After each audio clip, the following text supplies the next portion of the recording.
Alhamdulillah kita dah melepasi 31 Ogos. Alhamdulillah ya, subhanallah tuan-puan. Kita dah hampir ya hari kebangsaan atau hari kemerdekaan kali ke-66 tahun Malaysia. Jadi bab syukur ni kita nak kupas insya-Allah dengan banyaklah sisi-sisi kehidupan kita. Jadi jemput dulu masuk tuan-puan sekalian. La haula wala quwata illa billah. Ya, kita share kepada sahabat-sahabat yang lain, moga-moga ya orang lain juga dapat manfaat ya daripada perkongsian ya yang dianjurkan oleh surau An-Nur insya-Allah. Baik, sebelum kita mulakan ya perkongsian kita lebih pada hari ini, elok kita mulakan kuliah kita dengan Ummul Kitab Al-Fatihah. A'udzu billahi minasyaitonir rajim. Bismillahirrahmanirrahim. Alhamdulillahi rabbil alamin. Ar-Rahmanir Rahim. Maliki yaumiddin. Iyyaka na'budu wa iyyaka nasta'in. Ihdinas siratal mustaqim. Siratal ladzina an'amta 'alaihim ghairil maghdubi 'alaihim waladdallin. Amin. Bismillahirrahmanirrahim. Allahumma salli ala Muhammad wa ala alihi wa sahbihi wa baraka wa sallim. Rabbi yassir wa la tu'assir, Rabbi tammim bil khair. Allahumma rzuqna fahman nabiyyin wa hifzal mursalin wa ilhamal malaikatil muqarrabin. Amin ya rabbal alamin lillahi ta'ala. Alhamdulillah, masya-Allah. Ya, Assalamualaikum. Waalaikumsalam warahmatullahi kepada tuan-puan yang menonton ketika ini bersama-sama insya-Allah. Ya, Puan Salidah Saleh, ya, Tuan Nurul Zaman, kita ada sahabat-sahabat yang lain jemput masuk. Jadi insya-Allah hari ini kita akan sama-sama tadabbur surah Az-Zumar. Surah Az-Zumar bermula dengan ayat 49 insya-Allah. Bermula pada ayat 49 hingga ayat 52 bersama-sama. Kita akan mulakan ya tadabbur surah Az-Zumar ayat 49 hingga 52. Tuan-puan yang berada di rumah, berada di mana pun tuan-puan berada, ya boleh sama-sama kita buka Mushaf Al-Quran ya, muka surat 464 ya, Mushaf Al-Quran 464 untuk kita sama-sama lihat, untuk kita sama-sama mengambil ibrah ya, daripada apa yang kita akan bincangkan hari ini berkaitan tentang bab syukur. Subhanallah ya, jadi kalau ada bersama tuan-puan Mushaf Al-Quran, boleh ambil, boleh rujuk dan kita akan tengok bersama-sama terjemahan sekejap lagi dan juga tafsir ya. Mana mungkin yang tuan-puan sedang menyaksikan, menonton ya sambil makan ke ataupun sambil-sambil buat urusan rumah, nak pergi bekerja dan sebagainya pun tak ada masalah ya. Tuan-puan boleh sambil-sambil dengar dan mungkin boleh buka ya aplikasi Al-Quran pada mana-mana ya, gadget ataupun tablet dan sebagainya ya, insya-Allah. Baik. Jadi subhanallah, la haula wala quwata illa billah ya. Jom sama-sama kita lihat dulu untuk permulaan pada ayat awal surah Az-Zumar, pada ayat 49 terlebih dahulu tuan-puan sekalian. Ya, pada ayat ini subhanallah kita akan lihat bagaimana Allah sedikit memberi teguran kepada kita sebagai hamba umat manusia ini. Jadi apa? Jom kita lihat pada ayat 49.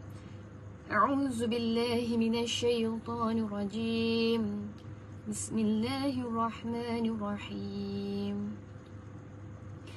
Fa idza massal insana dhurrun da'ana thumma idza khawwalnahu ni'matan minna qala innama utituhu 'ala 'ilm بل هي فتنة ولكن أكثرهم لا يعلمون. Pada ayat 49 ini tuan-puan sekalian kita lihat فَإِذَا مَسَّ, maka tatkala telah mengenai al-insan, manusia, durru, sesuatu bahaya, sesuatu bencana, da'ana, dia berdoa kepada kami. Yakni manusia ni berdoa kepada Allah. Thumma idza khawwalnahu, kemudian apabila kami berikan kepadanya, kepada kita manusia, Allah berikan kepada kita ni'matan minna, nikmat daripada Allah, daripada kami disebutkan ini.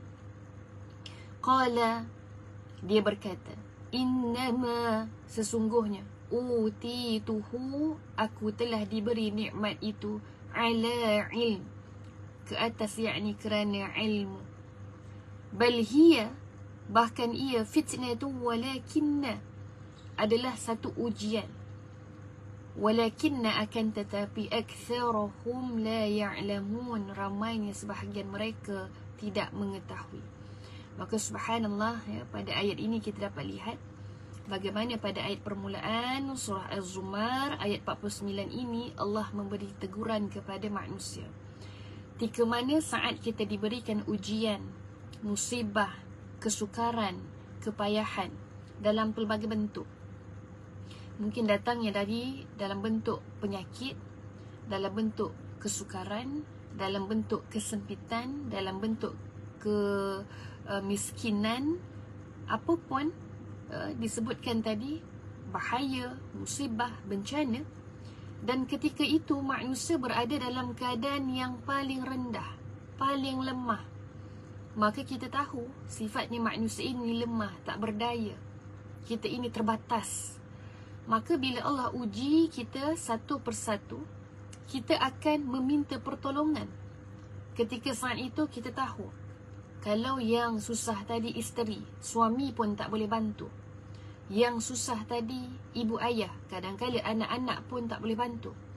Maka apapun keadaan yang menimpa kita, tertimpa kita saat kita diuji, ditimpa musibah, ditimpa bahaya, bencana, ujian, maka ketika itu kita sedar kita manusia, kita nak meminta kepada makhluk, sesama makhluk, makhluk juga terbatas, makhluk juga tidak dapat memenuhi keperluan ataupun apa kehendak kita saat itu. Tak boleh nak tolong. Tetapi kita tahu bahawa Allah dapat membantu, menolong, malah menjaga kita daripada bencana bahaya yang lebih besar. Maka dalam ayat awal ini, surah Az-Zumar ayat 49, disebutkan ketika ditimpakan ataupun tertimpa bencana, kesusahan tadi kepada manusia, maka kebanyakan manusia ini atau manusia ini akan meminta pertolongan, berdoa kepada Allah. Berdoa kepada Allah dengan doa apa? Doa minta, kalau kata tadi rezeki sempit, minta murah rezeki. Kalau yang sakit, minta disembuhkan dari penyakit. Kalau yang sempit, hidupnya tak tenang, minta dilapangkan, minta ketenangan dan kebahagiaan. Kalau dapat masalah daripada hal hubungan keluarga, minta dilapangkan bahagia. Minta doa. Tapi saat kita berdoa, sungguh-sungguh tahu yang Allah ini boleh berikan apa yang kita nak. Kita minta Allah jaga kita daripada bencana, bahaya yang lebih besar, kita minta.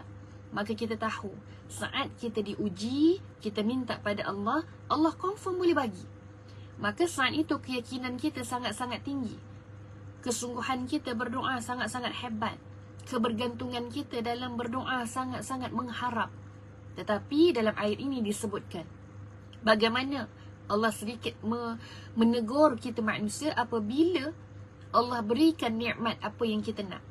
Dalam arti kata, kalau tadi rezekinya sempit, rezekinya sukar, kita doa supaya Allah murahkan rezeki, berikan rezeki yang melimpah, kemudian Allah bagi pada kita apa yang kita nak, apa yang kita mahu.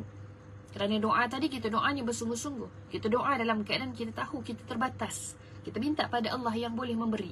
Maka Allah beri apa yang kita nak. Maka dalam ayat ini Allah kata, saat diberikan nikmat kepada manusia ini, maka lantas manusia ada yang mengatakan, sesungguhnya aku dapat nikmat, kebaikan, apa yang aku dapat sekarang. Kalau tadi rezeki, kalau tadi kesihatan dan sebagainya, maka dia kata, kerana sesungguhnya ini kerana usaha aku, kepandaian aku, kerana ikhtiar aku, kerana aku yang buat. Subhanallah. Kan tadi bila susah kita minta pada Allah. Tapi bila Allah beri, ramainya manusia yang lupa bahawa bila tadi sakit minta sihat, Allah dah bagi sihat tapi lupa nak bersyukur, lupa nak salat, lupa nak berdoa. Maka lari hilang daripada pergantungan kepada Allah saat dah diberi nikmat. Dulu mungkin ketika tak ada duit, tak ada pekerjaan, kan ramai waktu PKP, ramai yang diberhentikan kerja, dibuang kerja dan sebagainya. Minta doa pada Allah, ya Allah berikan kami pekerjaan, ya Allah berikan kami rezeki, ya Allah berikan kami jalan keluar daripada masalah. Dan tatkala Allah dah beri jalan keluar, Allah dah beri rezeki, Allah berikan cara-cara yang boleh kita buat, dan ketika ini kita lupa cari Allah. Subhanallah. Maka kita kata apa? Oh, aku kaya kerana usaha aku, bukan kerana Allah bagi. Aku keluar daripada masalah dulu kerana aku yang buat, bukan kerana Allah. Tengok. Maka inilah teguran pada ayat surah Az-Zumar ayat 49 ini. Masya Allah, kita manusia. Maka sebab itu ramainya manusia dia terlupa bahawa pada permulaan dia minta pada Allah, dan saat Allah memberi, dia lupa untuk memulangkan balik apa perkara nikmat ini, puji balik pada Allah, bersyukur balik pada Allah. Maka jom kita lihat, saat kita diberi ujian tuan-puan sekalian, saat kita semua diberi ujian, kita minta, ya Allah berikan kami jalan keluar, ya Allah berikan kami jalan keluar dari masalah ini, ya Allah. Dan ketika mana Allah datangkan ilham, Allah berikan jalan keluar, ataupun mungkin boleh jadi Allah datangkan orang-orang sekeliling untuk bantu kita. Kita kata kita susah, Allah datangkan, Allah gerakkan, Allah hadirkan insan-insan yang baik hati, Allah yang gerakkan hati mereka datang bantu kita. Maka jangan kita lupa, semua itu adalah digerakkan oleh Allah. Semua itu adalah dengan kehendak Allah. Semua itu dengan izin Allah. Saat kita dapat ilham, oh macam ni. Subhanallah. Kan bila kita ada masalah, tiba-tiba dapat ilham, dapat idea. Oh macam ni nak selesaikan masalah. Ataupun dapat jumpa jalan keluar. Oh jalan keluar A, mungkin cuba tak dapat jalan keluar yang B pula, cara macam mana. Atau mungkin ada orang yang datang nak bantu kita. Subhanallah tuan-puan sekalian, semua itu adalah dengan izin Allah, ketentuan Allah. Boleh jadi kerana pada awal tadi dengan asbab kita doanya sungguh-sungguh, waktu kita susah tadi. Tapi waktu kita dapat nikmat, waktu kita senang, tika mana Allah bantu, tika mana ada orang datang tolong, kita kena ingat semula bahawa itu semua adalah Allah yang tentukan. Maka dalam ayat ini, subhanallah, pada sambungan pada ayat 49 disebutkan, sebenarnya itu adalah ujian, tetapi kebanyakan mereka tidak mengetahui. Maksud ujian ni apa tuan-puan? Saat tadi ditimpakan musibah, kesusahan, kesukaran, itu ujian yang pertama. Dan ramainya orang boleh berdoa, cari Allah, bergantung pada Allah. Tapi saat ujian yang kedua, kesenangan itu juga ujian, kemudahan itu juga ujian, nikmat itu juga ujian. Dulu tak ada pekerjaan, sekarang ada pekerjaan. Adakah ujian yang pertama dengan ujian yang kedua tadi, mana satu yang lebih mendekatkan kita pada Allah? Bagaimana doa kita? Bagaimana salat kita? Ramai orang yang bila susah salatnya dijaga, tetapi bila senang, waktu dapat nikmat, salatnya tidak dijaga, ditinggal. Maka subhanallah, inilah Allah sebutkan, sedangkan kedua-dua itu adalah ujian, nak tahu bahawa bagaimana keadaan mereka. Saat tadi susah boleh minta pada Allah, boleh bergantung pada Allah. Tapi yang kali kedua tadi, ujian senang, ujian nikmat, Allah beri dan beri. Nak tengok sama ada dia cari Allah atau tidak, dia bergantung pada Allah atau tidak. Maka subhanallah, kedua-duanya ujian, tetapi dalam bentuk yang berbeza. Yang pertama dalam ujian buruk, yang kedua dalam ujian yang baik. Sebab itu kita lihat, manusia ini dia ada dua kelompok. Saat diberikan ujian yang buruk, kesakitan, musibah, bencana, kesempitan, ada kelompok yang pertama bila dapat kesusahan, dia lebih mencari Allah, bergantung pada Allah, berdoa sungguh-sungguh. Tetapi ada kelompok yang kedua, bila kesukaran, kesusahan, dia lebih-lebih jauh daripada Allah, menyalahkan Allah. Yang pertama, kelompok pertama bila susah cari Allah, minta pada Allah. Tetapi ada pula kelompok yang kedua, bila susah lebih jauh daripada Allah, menyalahkan takdir, menyalahkan ketentuan, buat perkara yang Allah tak redha. Dia tahu dia susah, dia lebih buat apa perkara yang Allah tak redha, mencuri mungkin, merompak mungkin, ataupun buat perkara-perkara yang haram mungkin. Ini dalam bab kesukaran. Tetapi boleh jadi juga kalau dalam bab yang kenikmatan, bab yang Allah bagi dalam kita kata bentuk yang baik-baik. Dalam kelompok yang pertama dan manusia yang kelompok kedua bagaimana? Bila diberikan rezeki, beri nikmat, kelompok yang pertama dengan nikmat dia mampu bersyukur. Dia cari Allah, bersyukur. Ini semua adalah Allah yang kurnia, ini semua adalah Allah yang beri, maka aku perlu bersyukur. Buat apa yang Allah redha, buat apa yang Allah suruh, buat apa yang Allah perintah. Maka perintah adalah wajib, tinggal dosa dibuat. Maka tambahan pula dengan perkara-perkara yang lain, amal soleh, perkara sunat yang lain. Maka ini orang yang bersyukur bila dapat nikmat. Tetapi kelompok yang kedua, bila dapat nikmat, dia kufur, makin jauh dengan Allah. Maka inilah kita sebut dalam ayat surah Az-Zumar ayat 49 tadi tuan-puan. Dia dapat nikmat, dulunya susah, tiba-tiba senang. Dulunya kita kata tidak ada sumber kewangan, tak bekerja, sekarang dah bekerja contoh. Ataupun apalah, dulu tak ada anak, sekarang dapat anak contoh. Maka lupa untuk memuji, bersyukur, kembalikan segala nikmat tadi kepada yang memberi nikmat. Puji Allah buat perkara yang Allah redha. Maka inilah kita sebut kita nak duduk dekat kelompok yang mana kita yang pilih tuan-puan. Sama ada kita nak pilih kelompok yang pertama tadi, kelompok yang walaupun susah, walaupun senang, dia tetap ingat bergantung dan bersyukur kepada Allah dalam apa-apa kondisi. Bersyukur ini bukan hanya bersyukur bila dapat nikmat, tetapi bersyukurlah setiap masa kerana nikmat Allah tidak pernah putus daripada kita. Subhanallah. Ada orang dia pilih-pilih untuk bersyukur bila dapat nikmat sahaja, tapi kita mungkin terlupa bahawa nikmat Allah ini sentiasa berjalan, sentiasa ada, sentiasa kita dapat, tak pernah terputus. Antara contoh nikmat nafas, nikmat hidup, nikmat sihat. Masya Allah, ini kan selalu kita ada tuan-puan. Maka apa sebab untuk menjadikan kita berhenti dan terputus bersyukur? Sebab itu ada orang kelompok yang kedua tadi, susah ke, senang ke, dia lari daripada ingat Allah. Dia lari dari bergantung pada Allah. Sombongnya dia manusia, dia rasakan bahawa dia boleh hidup dekat dunia ini tanpa pertolongan Allah. Sombongnya manusia dekat dunia, dia rasa dia hidup dekat dunia ini tidak perlukan Allah. Sebab apa? Kerana dia tak bergantung pada Allah. Kerana dia tak buat apa yang Allah suruh, tinggalkan apa yang Allah perintah. Sombongnya manusia. Maka kalaulah kita dalam kategori ini, subhanallah, kita masih sempat untuk berubah tuan-puan. Kita pilih kita nak duduk dalam kategori mana. Moga-moga kita tergolong dalam kategori hamba yang sentiasa bersyukur dan puji Allah dalam apapun keadaan. Subhanallah.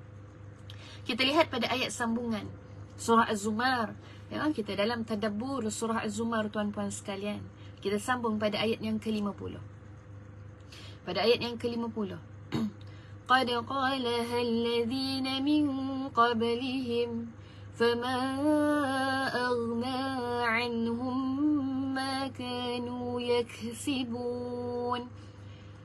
قد قالها, sungguh telah berkata, الذين, orang-orang yang min qablihim, sebelum mereka, sebelum kita manusia ini, فما أغنى عنهم, maka tidak berguna bagi mereka, ma kanu yaksibun, apa yang mereka dahulu lakukan. Subhanallah. Dalam ayat seterus ini Allah nak bagi tahu pada kita, kita sekarang ni bila dapat nikmat kita lupa pada Allah, dan Allah nak ingatkan pada kita dah berlaku pun sebenarnya pada umat manusia yang dulu sebelum daripada kita.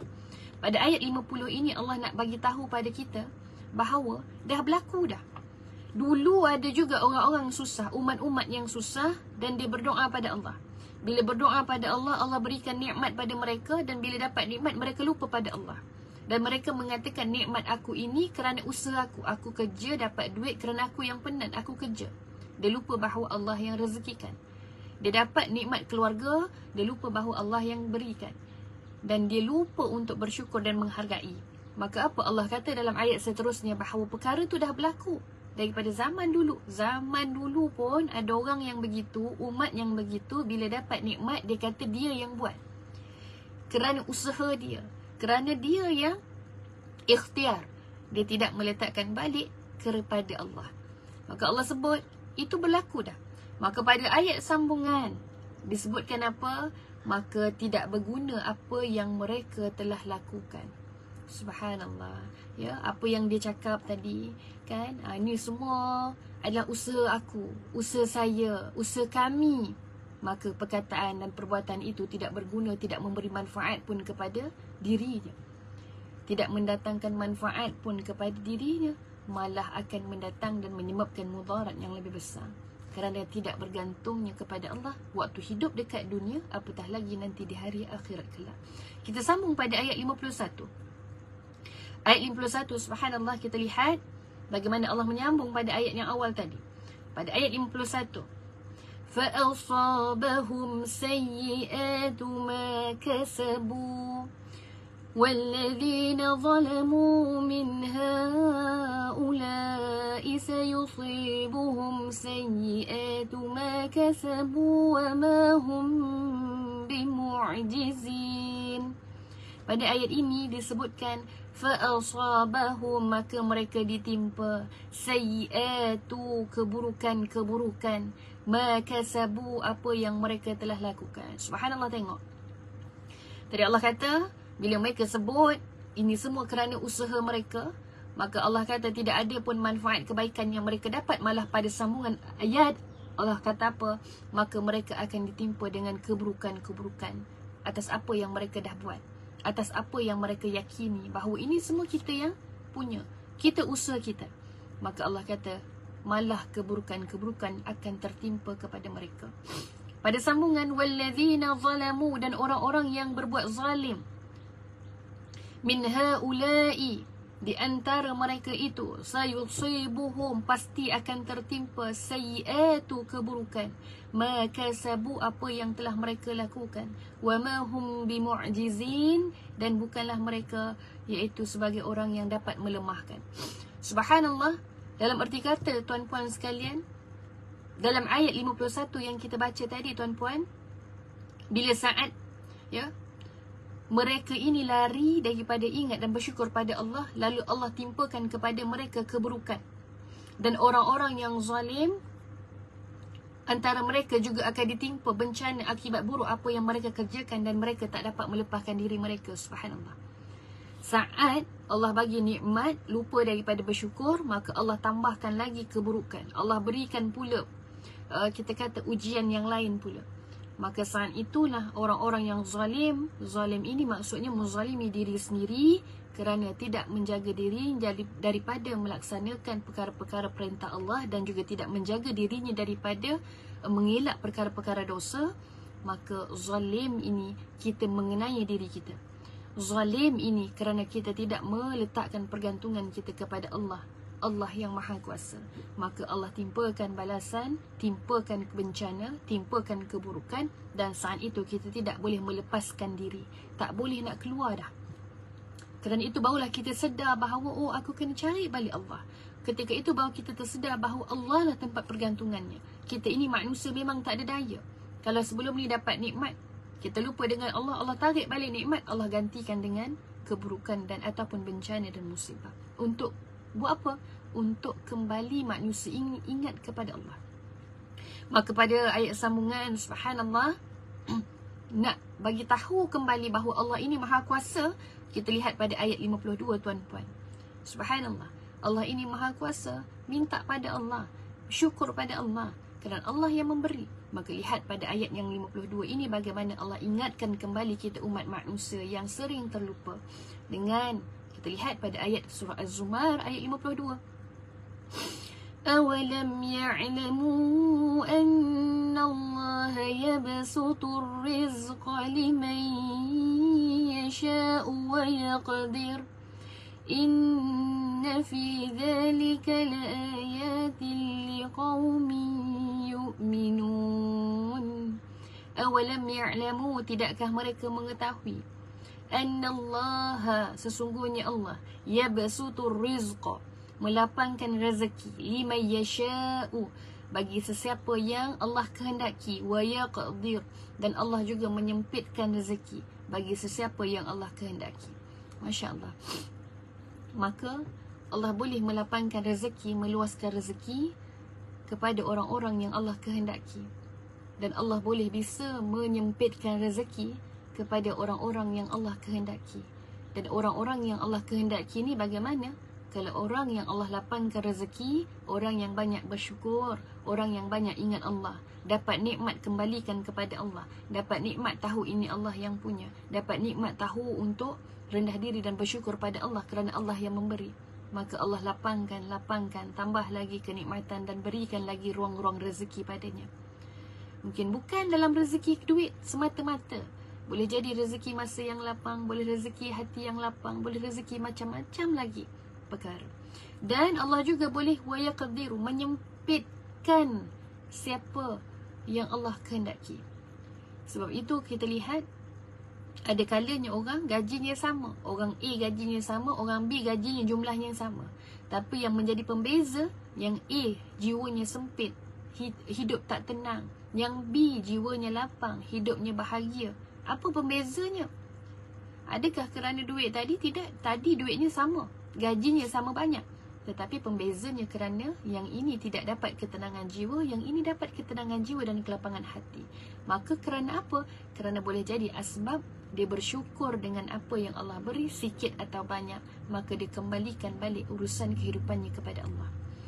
Inna fi dhalika, sesungguhnya pada yang demikian, la ayatil liqaumi yu'minun, adalah tanda-tanda bagi kaum yang beriman, ataupun bagi orang-orang yang beriman, untuk kita berfikir bahawa subhanallah, ini adalah kekuasaan Allah. Kita nak rezeki yang lapang, kita nak hati yang tenang, semuanya minta balik pada Allah. Ya, boleh jadi kerana asbab kita usaha dan ikhtiar. Ikhtiar dan usaha itu perlu. Kan Allah sebut dalam ayat yang lain, Allah kata Allah tidak akan mengubah nasib sesuatu kaum sehingga mereka mengubah nasib diri mereka sendiri. Maka kita perlu usaha, kita perlu ikhtiar, bukan duduk saja. Nak rezeki melimpah, nak rezeki masuk, nak dapat duit, bukan duduk saja dan menunggu. Tidak, itu tidak akan dapat. Perlu berpenat, perlu berlelah. Ada orang tak cukup tidur, ada orang kerja sampai 2-3 pekerjaan. Maka itu usaha dan ikhtiar yang kita bincang. Beza dengan orang yang dia cuma duduk menunggu tanpa usaha, maka pastilah berbeza apa yang dia dapat. Maka ini kita sebut. Tapi subhanallah, bila kita dapat nikmat apapun perkara tadi, kembali balik pada Allah. Kita usaha ikhtiar itu hanya kerana kita ini manusia yang terbatas. Kita ini hanya manusia yang lemah. Kita usaha di atas usaha manusia yang terbatas ini. Usahalah. Tapi bila saat Allah beri rezeki, rezeki itu adalah datang daripada Allah, bukan kerana usaha kita semata-mata. Subhanallah, kita usaha. Allah nak bagi siapa yang dia nak bagi. Dan Allah boleh tak nak bagi pun pada siapa yang Allah tak bagi, atau Allah sempitkan rezeki ni. Maka subhanallah, minta kembali kepada Allah. Moga-moga kita dalam kategori yang Allah lapangkan urusan rezeki kita. Rezeki sama ada pelbagailah keadaan, rezeki hati yang baik, rezeki nikmat iman yang berterusan, rezeki rasa seronok dalam melakukan ketaatan dan ibadah, itu semua rezeki.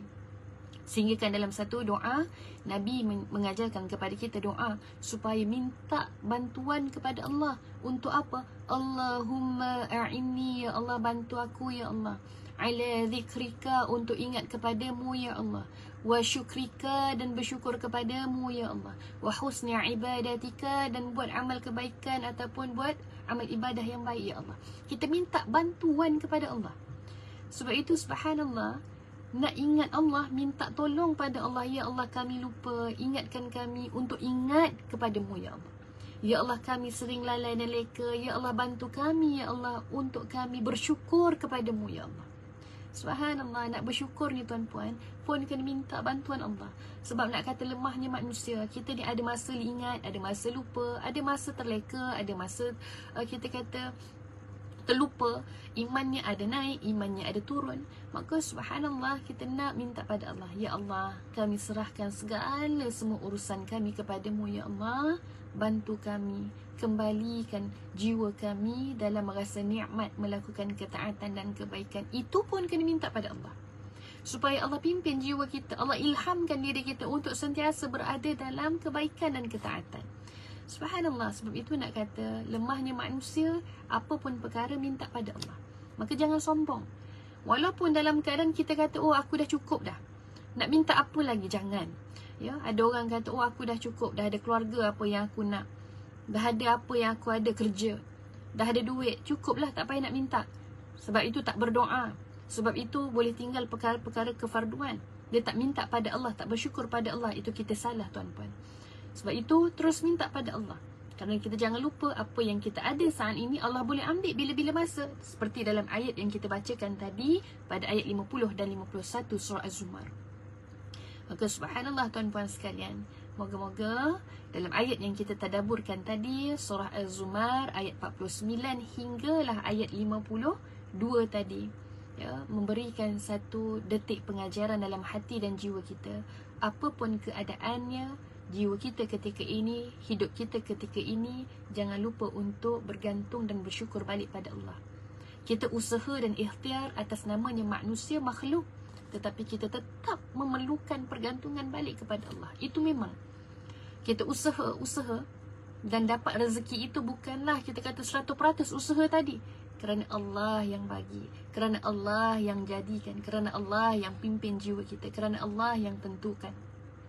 Subhanallah. Sebab itu dalam melakukan kebaikan, ketaatan pun bersyukur pada Allah, dalam dapat nikmat pun kita bersyukur pada Allah, dan apa pun nikmat kena tetap bersyukur pada Allah.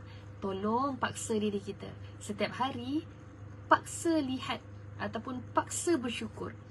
Walaupun sekecil-kecil nikmat yang ada, walaupun sekecil-kecil perkara yang kita dapat, supaya kita lebih bersyukur. Dan ingat, la in syakartum la azidannakum. Siapa bersyukur, Allah tambah lagi. Apa? Nikmat. Allah tambah lagi rezeki, Allah tambah lagi keberkatan dalam hidup kita, insya-Allah. Moga-moga tuan-puan muslimat, muslimin sekalian, insya-Allah, moga-moga tadabbur kali ini, saya khususnya, kita sama-sama terus bersyukur pada Allah supaya Allah berikan rezeki, nikmat berterusan. Allah pimpin jiwa kita dalam keadaan ketaatan, dan Allah pimpin jiwa kita sentiasa dalam keadaan Allah redha, insya-Allah. Dan moga-moga apapun yang kita dapat, kebaikan-kebaikan yang kita dapat, terus kita bersyukur pada Allah, kembalikan pada Allah, dan Allah akan tambah lagi tuan-puan. Subhanallah, kita takkan dapat memikirkan, kerana Allah beri dalam keadaan kadang-kala tidak terfikir dengan akal manusia. Allah beri dalam keadaan tak terfikir dan tak terjangkau dengan fikiran manusia. Dan ketika itu kita akan banyak bersyukur pada Allah. Kalaulah kita tahu dengan syukur kita saat ini tuan-puan, Allah bagi nikmat yang lagi banyak dan lagi banyak, pastilah semua orang berlumba-lumba untuk bersyukur. Kalau kita nampak tuan-puan, kan? Tapi kerana apa? Perkara ini kita tak nampak. Kerana perkara akan datang kita tak tahu. Perkara-perkara yang belum berlaku kita tak pasti. Sebab itu, kalaulah kita ini manusia, kalaulah kita nampak, kita bersyukur banyak ini, kita nampak nikmat banyak itu kita dapat. Kita dapat tengok ketenangan ini yang Allah bagi, nampak keberkatan itu yang Allah bagi. Pastilah berlumba-lumba orang-orang, subhanallah, akan berlumba-lumba untuk bersyukur kepada Allah, kerana nak mengejarkan kebaikan-kebaikan dan manfaat yang Allah berikan. Subhanallah. Maka tuan-puan, jom kita latih diri kita untuk terus bersyukur. Dan subhanallah, moga-moga Allah pimpin hati kita untuk terus bersyukur. Terima kasih tuan-puan sekalian. Ya, Puan Nur Azia, subhanallah, Puan Hayati, subhanallah, ya, Arusmil, ya, Puan Salihah. Subhanallah, ya, Tuan Zulkifli Mahadi kata istidraj namanya, betul. Ya, saat kita lupa ingat Allah, tetapi Allah terus berikan kebaikan, janganlah rasa kita seronok dan besar hati dan besar jiwa ataupun rasa gembira. Aku tak salat, aku tak buat kebaikan, aku tak taat pun, tapi Allah tetap bagi apa yang aku nak. Berhati-hati tuan-puan, itu tandanya istidraj, yang ketika mana Allah sengaja berikan kebaikan-kebaikan di dunia, tapi kita tak dapat manfaat satu pun untuk hari akhirat kita. Dapat kebaikan, contoh orang kafir pun tuan-puan, orang yang tak beriman pun tuan-puan, dia dapat makan, dapat minum, dapat hidup, dapat selesa, dapat tenang, dapat aman, ya, tak ada bergaduh-gaduh, kita kata tak ada berperang-perang. Dekat Malaysia khususnya kita kata orang yang tak beriman contoh, tapi bila dia dapat kebaikan-kebaikan tadi hanya di dunia lah, ya, tidak bersambung untuk hari akhirat. Maka subhanallah, kita tak nak begitu.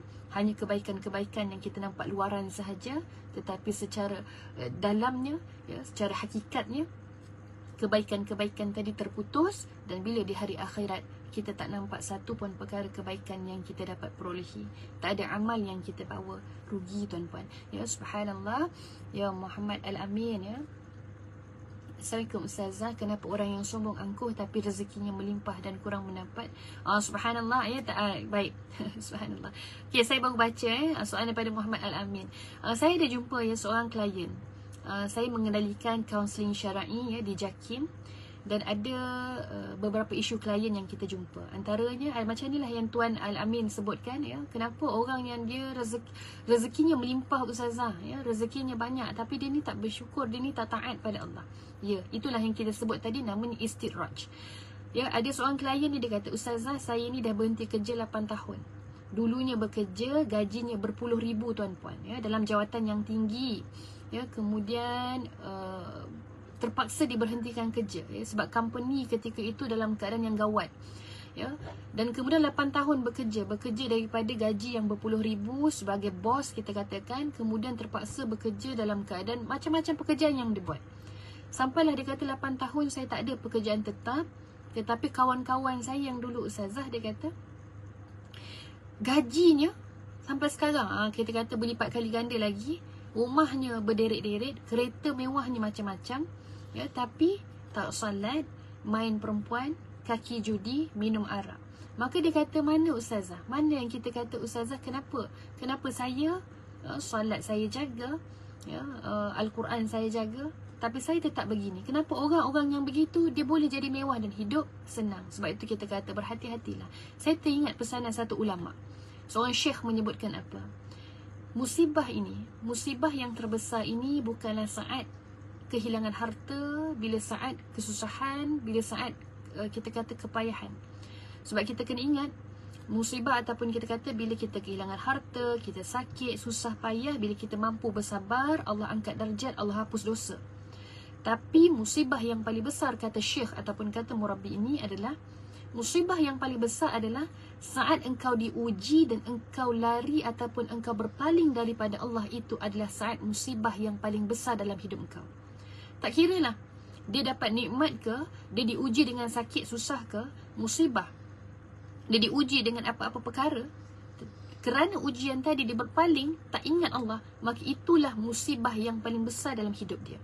Maka samalah dalam soalan tadi, dia dapat ujian rezeki, ujian harta, dia berpaling pada Allah, maka itu sebenarnya adalah ujian musibah yang paling besar untuk dia.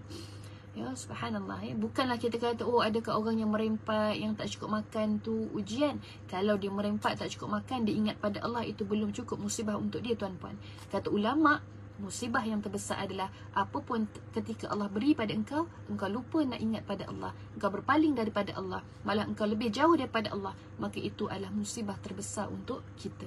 Ya, maka subhanallah tuan-puan, ya, moga-moga kita subhanallah, macam kita sebut tadi, apapun perkara kita berbalik-balik pada Allah, ya, dalam keadaan lapang, senang ataupun sebagainya, berbalik-balik untuk kita bergantung pada Allah. Baik, ada ke soalan lain? Ya, saya tengok, subhanallah, masya-Allah. Okey, ya, rasa tak ada soalan dah. Baik, terima kasih kepada yang bertanya tadi. Subhanallah. Baik, terima kasih juga kepada semua, kepada Puan Nik Hasia, Puan Azimah, Puan Liza dan semua yang menonton kita. Subhanallah, ni adalah jemaah-jemaah yang kalau nama yang saya tengok ni, ya, yang biasa bersama kita di Surah An-Nur Fasa 3A Seremban, ya, jemaah-jemaah yang konsisten dengan majlis ilmu. Masya-Allah, tahniah tuan-puan sekalian. Doakan saya doakan tuan-puan, moga-moga kita duduk dalam majlis ilmu ini juga kita mendapat doa daripada para malaikat, doa yang baik-baik, diturunkan rahmat dan ketenangan. Insya-Allah, moga-moga kita terus dipimpin hati dan jiwa kita untuk terus menjadi hamba yang bersyukur. Insya-Allah kita nak mengikuti jejak baginda Nabi yang mulia, Nabi Muhammad sallallahu alaihi wasallam. Walaupun Nabi sudah dijamin syurga, walaupun Nabi ini kekasih Allah, tetapi Nabi tetap sahaja bersyukur pada Allah, sehingga akan merekahlah kaki-kaki Nabi asbab dengan solat-solat Nabi. Maka subhanallah, Nabi nak jadi manusia yang bersyukur. Walau Nabi tahu Nabi dah dijaminkan dengan syurga, Nabi tahu Nabi ini adalah kekasih Allah, tempatnya tinggi, tetapi tetap sahaja Nabi bersyukur pada Allah dengan nikmat yang banyak yang Allah bagi. Apa lagi kita tuan-puan? Kita ni tak tentu kita duduk mana. Saya, kita semua. Maka kita perlu lagi cari Allah, perlu lagi dekat pada Allah. Moga-moga dengan asbab itu tuan-puan, kita terus menjadi hamba yang dipandang oleh Allah dan diangkat darjat oleh Allah, insya-Allah. Dan kita jangan lupa, ya, subhanallah, apa yang disebutkan oleh ulama-ulama tasawuf khususnya, kita lihat bagaimana sangat cantiknya, ya, formula ini.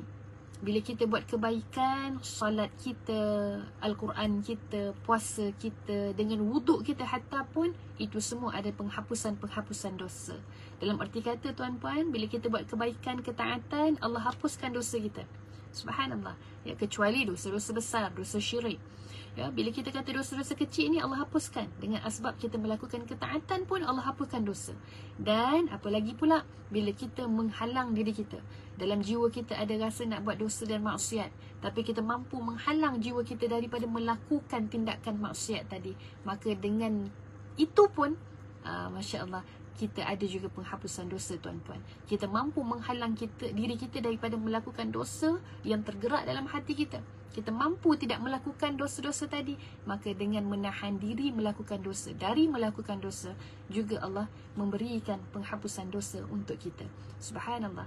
Jadi Masya Allah, cantiknya, baiknya Allah kerana membantu manusia ini untuk sentiasa sebenarnya berada dalam jalan-jalan ketaatan dan kebaikan. Cumanya kita tak nampak kan?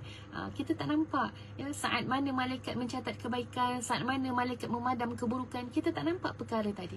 Tapi sebab itulah kena dengan keyakinan. Dengan keyakinan.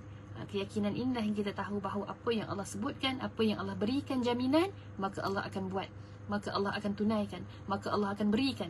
Maka subhanallah, ini akan cantik dan memberikan kita lapang hati dan lapang jiwa, insya-Allah. Subhanallah tuan-puan. Baik, sudahlah selesai kita untuk tadabbur surah Az-Zumar ayat 49 hingga 52. Insya-Allah kita bertemu di lain masa, mungkin dengan tadabbur bertemakan ayat atau surah yang lain pula, insya-Allah. Dan hari ini kita bertemakan dengan bab syukur. InsyaAllah share dan tag kepada sahabat-sahabat yang lain. Jumpa lagi insyaAllah pada lain masa. Terima kasih semua yang menonton bersama-sama. Sekian daripada saya. Maaf salah silap, terkasar bahasa dan sebagainya. Wabillahi taufiq wal hidayah. Wassalamualaikum warahmatullahi wabarakatuh. Baik, alhamdulillah.